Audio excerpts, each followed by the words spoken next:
মঙ্গলবার নবান্ন অভিযান আটকাতে কড়া মেজাজ ছিল পুলিশের।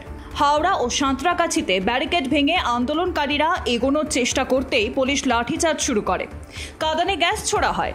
রণক্ষেত্রে পরিণত হয় তিলোত্তমা এবং হাওড়ার নানান প্রান্ত।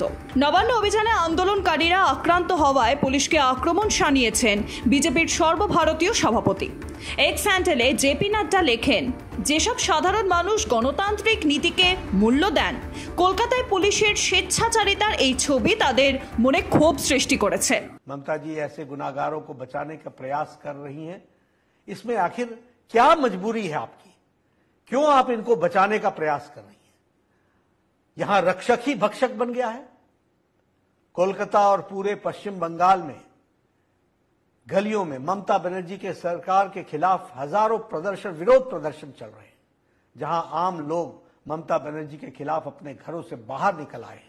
পুলিশের ভূমিকা নিয়ে সরব হয়েছেন রাজ্য বিজেপির সভাপতি সুকান্ত মজুমদারও। শাসকেরও কড়া সমালোচনা করেছেন তিনি। দেখুন, পুলিশের অত্যাচার এমন জায়গায় চলে গেছে, মাননীয় মুখ্যমন্ত্রী রাজ্যকে পুলিশ স্টেট তৈরি করার চেষ্টা করছে। আন্দোলনের কথা ছেড়ে দিন, গতকাল বা গত পরশু একজন সিভিক ভলেন্টিয়ার গাড়ি ধরে ফাইন করার জন্য এবং মারধর করার জন্য সাধারণ মানুষ ওখানকার তারা অতিষ্ঠ হয়ে সেই সিভিক ভলেন্টিয়ারকে মারধর করেছে। কেন হচ্ছে? মানুষের মধ্যে আক্রোশটা এত বেড়ে যাচ্ছে, তার কারণ পুলিশের তোলাবাজি।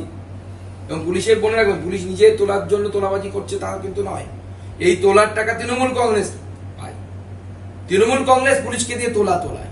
9 আগস্ট আরজিকর হাসপাতালের সেমিনার হল থেকে এক জুনিয়র ডাক্তারের মৃতদেহ উদ্ধার হয়।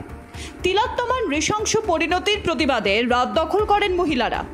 দোষীদের ফাঁসির সাজা চেয়েছেন মুখ্যমন্ত্রী মমতা বন্দ্যোপাধ্যায়ও। এদিকে শাসক দল তৃণমূলকে লাগাতার আক্রমণ করে চলেছে বিরোধীরা। Bureau report, Ritam Bangla.